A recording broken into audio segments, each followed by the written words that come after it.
Boa noite, são 18 horas e 1 minuto no horário de Brasília. Começa agora para todo o Brasil mais uma edição de Ué da Coisa. Deixa eu tirar meu telefone, que senão vai tocar. Quando tudo parecer confuso, meu filho, vem pra cá que a gente desconfunde. Milhões de pessoas acompanham o programa pelo Dial, mas você pode fazê-lo também pelas redes sociais. Sempre Rádio Band News FM, se for no aplicativo Band Rádios. Perdeu o programa? Vai lá na minha página www.reinaldoazevedo.com.br e você encontra o link do programa.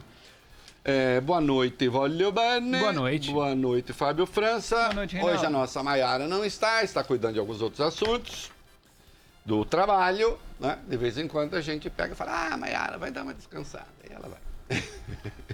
Né? Então, hoje só um programa com varões de Plutarco, né?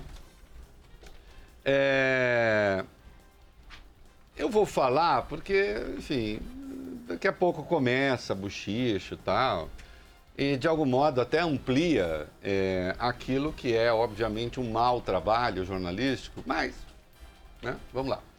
Eu fui procurado por um jornalista da revista Época para falar sobre como é que os conservadores, a direita e não sei o quê, em relação ao governo Bolsonaro. E como relato, e como tenho aqui demonstrado no meu celular da minha conversa com ele, eu disse, eu não gosto de falar porque eu não sou militante, eu não sou nada, eu só sou um jornalista que faço análise política. Não, mas queremos, enfim, você foi um crítico do PT, tá? Ok, falei, né? E eis que surge uma matéria dizendo assim, pessoas que surfaram na onda conservadora agora criticam o Bolsonaro. Primeiro que surfista e a revista, ou que nome tenha, tem algumas ideias de algumas pessoas que se comportam assim, não é o meu caso. Quem quer saber as minhas críticas às esquerdas tem que acompanhar o meu blog.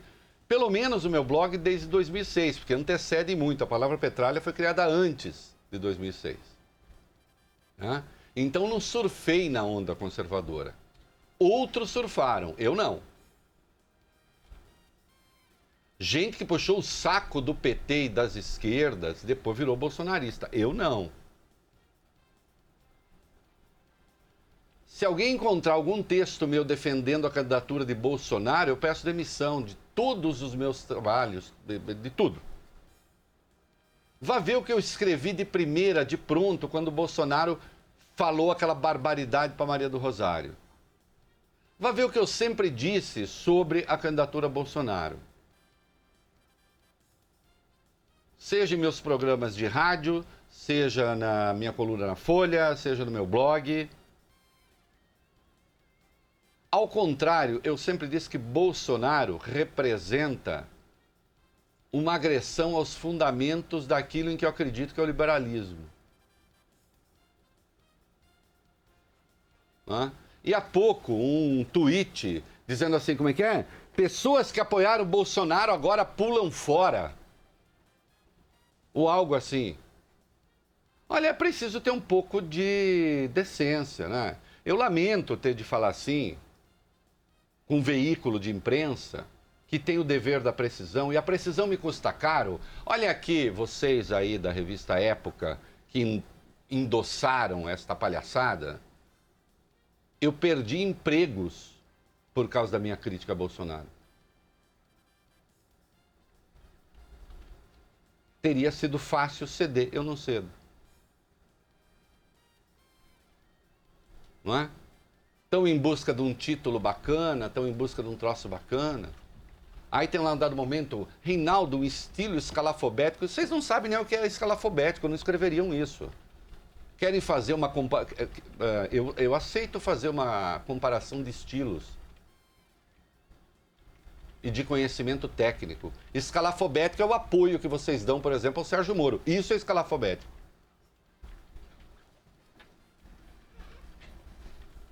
Isso é escalafobético. E não adianta vir com gracinha, porque eu adoro gracinha também.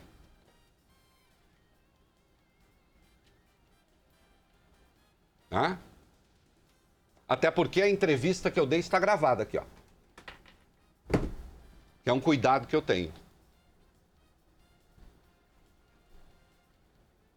Tem que ficar claro desde quando eu faço restrições a Bolsonaro.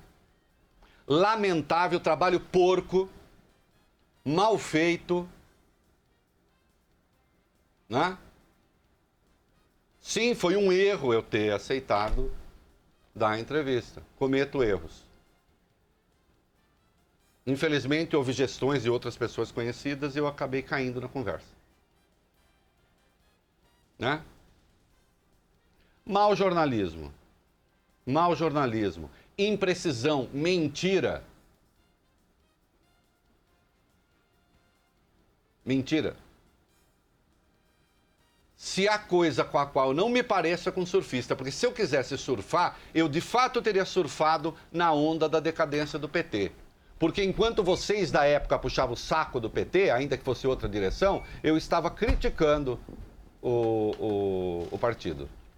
Porque bater em cachorro morto, como vocês fazem hoje, é fácil. Eu quero ver bater em cachorro vivo.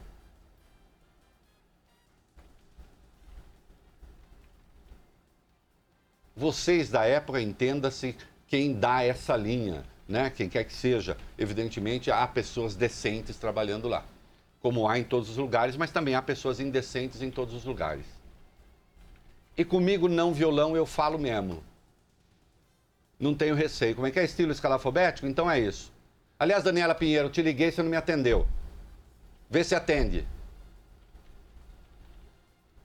Quando as pessoas escrevem o que querem, orientam o que querem, tem que atender as pessoas. Daniela Pinheiro é diretora de redação da época. Comigo é papo reto, filho. Né? Daniela Pinheiro, que trabalhou comigo na sucursal da Folha, quando eu coordenava a sucursal da Folha, e ela sabe como eu trabalho. E eu também sei como ela trabalhava, pelo menos. Vê se atende o telefone. Escreve besteira, depois tem que corrigir.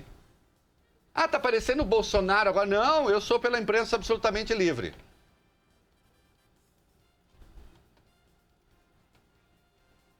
Mas quero precisão, porque eu ofereço precisão.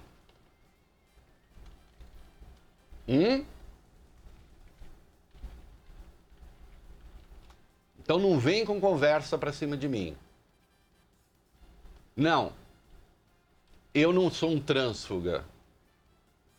Trânsfuga é aquele que quando percebe que o barco vira, muda de lado. Eu fui crítico do petismo quando o petismo parecia mais eterno do que os diamantes. E fui crítico da primeira hora do bolsonarismo, que achei que não ia dar certo. Com esses valores, pelo menos, ou com aquilo que se faz até agora. Parem de perseguir só o título, parem de perseguir coisinha na internet, parem de perseguir só reprodução e retweets. Busquem precisão, busquem informação. Tenha coragem um dia de publicar nessa revista que o Lula foi condenado sem prova, por exemplo. Tenha coragem de publicar nessa revista que a prisão do Temer é ilegal. Parem de ficar de joelhos para Lava Jato. Parem de endossar esse momento de caça às bruxas. Sabe quem ajudou a eleger Bolsonaro? Vocês. Eu não. Porque eu desde sempre ataquei as agressões ao Estado de Direito em curso.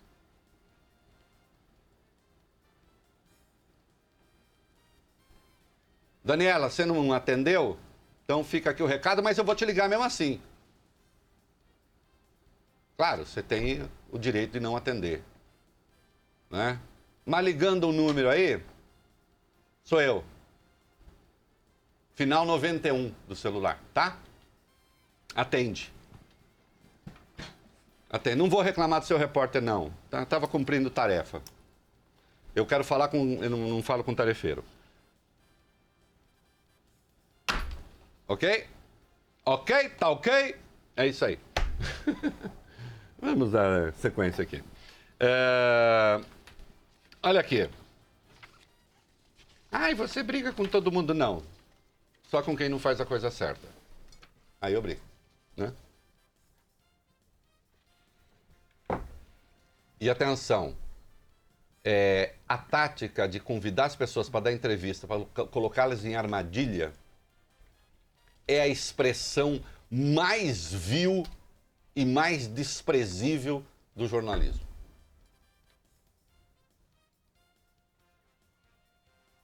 Hã? E por alguma razão o rapaz que me entrevistou achou que ele deveria dizer que eu uso chapéu e que eu fumo Hollywood. Isso deve, de algum modo, interferir no meu pensamento. Ah, é aquele jornalismo assim, que tem que fazer um pouco de perfil, assim. Isso quer dizer alguma coisa da pessoa. Quer dizer apenas que eu tenho um hábito que é pouco saudável. Só isso, vício.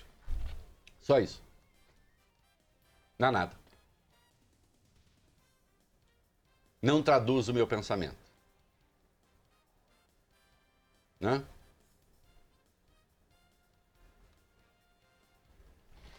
Somos de igrejas diferentes. Sem dúvida. Mas achei que havia pelo menos uma ética profissional na relação. Né? Há pouco o tweet dizendo que Demetrio Magnoli também é outro que também apoiou Bolsonaro. Demetrio Magnoli, que inclusive trabalha no Grupo Globo, apoiou Bolsonaro e agora estaria pulando fora. Demetrio Magnoli apoiou Bolsonaro quando? Não vou, ele que fale por si. Só estou dizendo que é outra mentira. Ah, não, mas vamos fazer um tweet que dá barulho. Eu estou ajudando aqui, claro, estou ajudando a repercutir a matéria. Né? Vai se espalhar.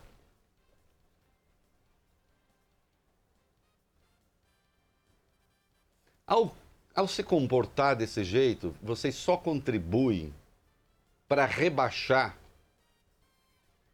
a qualidade da nossa profissão. Porque aí a leitura que se faz é o seguinte, se faz isso até com quem é da própria profissão, imagina com os outros. Eu li a época, a partir de agora não vou ler mais.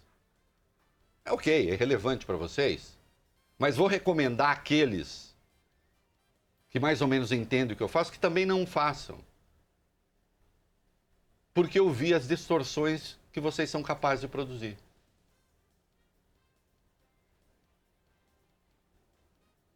Né?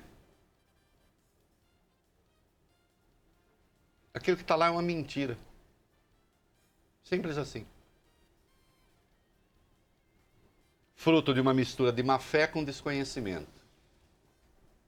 E com busca de repercussão a qualquer custo.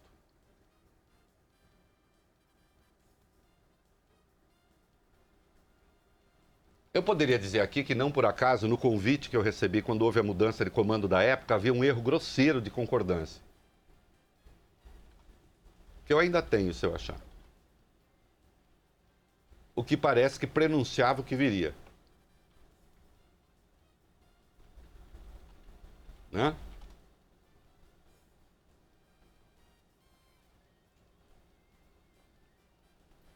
É isso.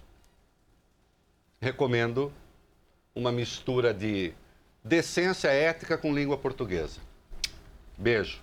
Love para vocês. Mas vou ligar mesmo assim. Flávio Bolsonaro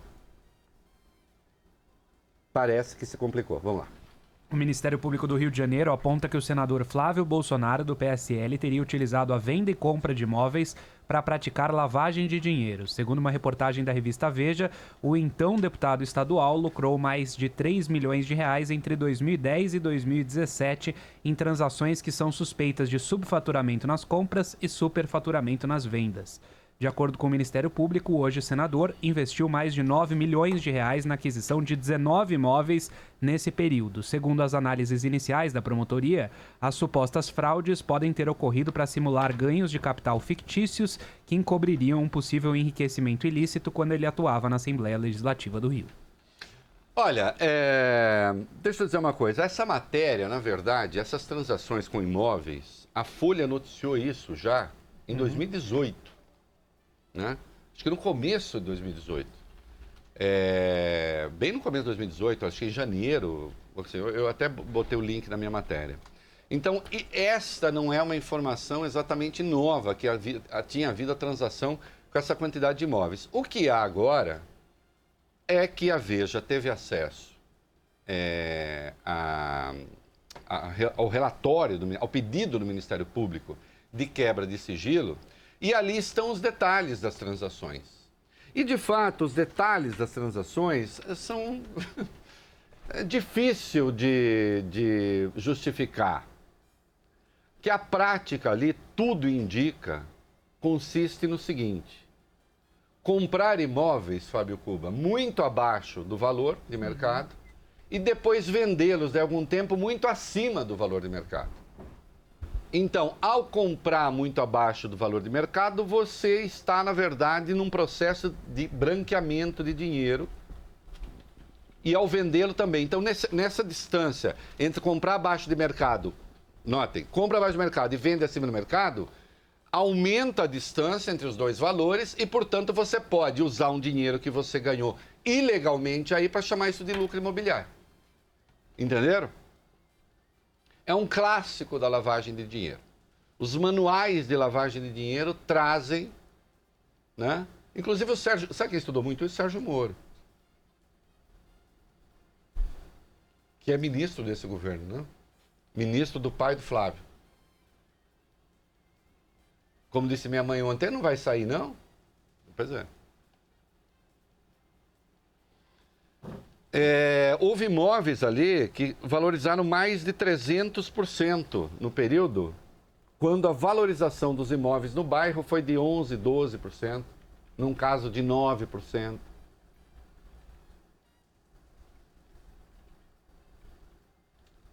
(19 imóveis). Quer dizer, não era um deputado estadual, era uma imobiliária. E, curiosamente, quer dizer, para alguém que negocia tanto imóvel, ele nunca, assim, ele é tão hábil, ele é tão competente que ele nunca teve prejuízo, ele só teve ganho. E ganhos extraordinários e ganhos formidáveis. Ora, como consta nas 87 páginas do pedido de quebra de sigilo, evidentemente, há a suspeita de que aquele dinheiro dos funcionários do gabinete do Flávio que passavam pela conta do Fabrício Queiroz serviram, na verdade, são a origem, isso está sob investigação, desse sucesso imobiliário do Flávio, que de outro modo não se explicaria. Ele mandou uma nota dizendo que os valores não são aquele, que ele vai provar sua inocência e lamentando os vazamentos. Ora, aqui eu devo deixar, e a diferença do que disse a reportagem da época, como eu não sou surfista, e eu trabalho sempre com o mesmo critério, eu digo com todas as letras, esse vazamento de um processo que está em sigilo é ilegal. Não é ilegal a publicação, é ilegal o vazamento, o que eu também sempre escrevi. Quem tem o dever do sigilo é o órgão público que responde por ele, não é a imprensa. Mas aí eu pergunto, eu tenho legitimidade para criticar vazamentos. Os Bolsonaros têm? O que eles fizeram com a reputação de todos os seus adversários na base dos vazamentos? A cada vez que a Lava Jato vazou ilegalmente um dado contra seus adversários, fizeram o quê? Ainda anteontem, o que fez Carlos Bolsonaro? Vazaram, claro, o conteúdo da delação do Henrique Constantino, um dos sócios da Gol. O Henrique Constantino disse ter feito repasses por fora para o MDB e para o Rodrigo Maia, hoje na linha de tiro dos bolsonaristas. O que fez Carlos Bolsonaro? Ele não citou o nome do Maia, mas se referiu à questão de uma maneira indireta, e seus seguidores vieram abaixo e largaram o porrete no Maia. Bolsonaro só é presidente da República. Eu falei isso na minha entrevista para a época, mas não apareceu. Bolsonaro só é presidente da República porque a Lava Jato destruiu a classe política. Especialmente a lógica dos vazamentos, com muitas coisas que depois não se confirmaram. Cadê as confirmações das delações do Sérgio Machado, por exemplo? que resultaram na demissão de um ministro de Estado, num inquérito depois arquivado, porque não havia nada. Não é? Falar agora, dizer agora, ser crítico agora dos vazamentos, aqueles que se beneficiaram desses vazamentos, que apoiaram, o apoio é tal que o Bolsonaro levou para o Ministério da Justiça o Sérgio Moro. Se alguém simboliza o vazamento ilegal de procedimentos que estão em investigação e de delações, esse alguém é Sérgio Moro. Não porque ele tenha vazado pessoalmente, não estou acusando disso. Não se sabe quem vazou. Não é? Vazaram uma conversa minha com a Andréa Neves, volta e meia algum banana, lembra que a Andréa Neves nem sabe o que vazaram. Vazaram uma conversa minha com a Andréa Neves, eu fazendo uma crítica, uma reportagem da Veja. Era coisa grave que tinha ali. Ela era minha fonte, pessoa com quem eu nunca me encontrei pessoalmente. E não estou falando isso para me limpar, poderia ter encontrado, e daí? Já encontrei pessoalmente muita gente que não presta, em todas as profissões, inclusive jornalistas. Né? Jornalistas falam com gente que não presta. Não pode se contaminar com gente que não presta. Outra coisa. E também não estou dizendo que seja o caso da Andréa Neves. Eu estou dizendo que nunca me encontrei pessoalmente. A minha conversa com ela era o quê? Isso. Eu fiz uma crítica à matéria da Veja e depois falei de um poeta mineiro. Coisa grave. Coisa grave. Até isso vazaram. Por quê? Porque eu era um crítico da Lava Jato. E porque eu era o crítico incômodo, porque eu não sou petista, né? Porque os petistas atacavam a Lava Jato, eu não. Melhor, eu não sou petista, mas vi as ilegalidades. O Bolsonaro gostou dessas ilegalidades de tal sorte que fez o quê? Levou Sérgio Moro para a justiça. E agora vem reclamar de vazamento? A defesa do Flávio e a defesa do Fabrício estão tentando suspender, impedir na justiça, recorrer ao Tribunal de Justiça para suspender a quebra de sigilo. A alegação é que, ao todo, são 95 sigilos quebrados, né? De 6 empresas, pelo menos, desses 95. Eu acho que o total é 95, só confirma isso para mim. E aí eles estão dizendo, não pode quebrar assim, tem de especificar a razão. 95. A razão de cada quebra. Não creio que seja argumento suficiente para suspender a quebra do sigilo. Agora, evidentemente, eu imagino assim, eu imagino a rede bolsonarista, quando decidisse quebrar o sigilo de um petista, e o petista entrar na justiça para tentar impedir a quebra do sigilo. Quantas vezes nós ouvimos os bolsonaristas dizerem a expressão quem não deve não teme? E eu nem gosto dessa expressão, hein? Porque ela depende, a verdade dela varia de lugar para lugar. Por exemplo, se você está na Turquia, essa expressão, quem não deve não teme, não pode ser pronunciada. Porque na Turquia, muito especialmente, quem não deve é que tem que temer. Se você está na Coreia do Norte, quem não deve tem de temer. Se você está na Rússia, quem não deve tem de temer. Ultimamente, com a Lava Jato no Brasil, quem não deve tem de temer.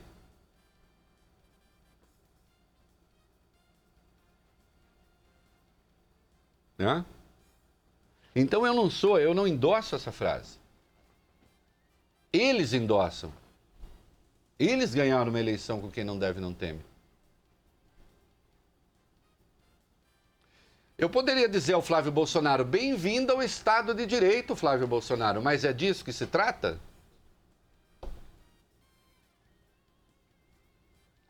E há de grave aí que 5 das pessoas que tiveram o sigilo quebrado atuaram também no gabinete de Jair Bolsonaro.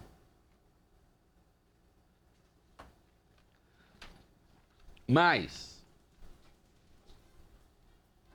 10 salas que ele comprou num complexo lá, salas comerciais, e que vendeu de cambulhada, comprou as 10, vendeu, teve um lucro de mais de 1 milhão, num prazo curtíssimo.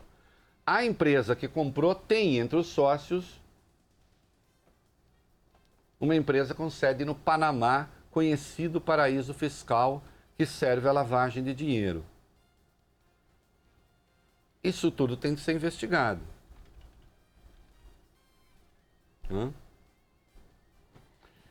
E há a suspeita de organização criminosa, que é o nosso item 2 aí. Vamos lá.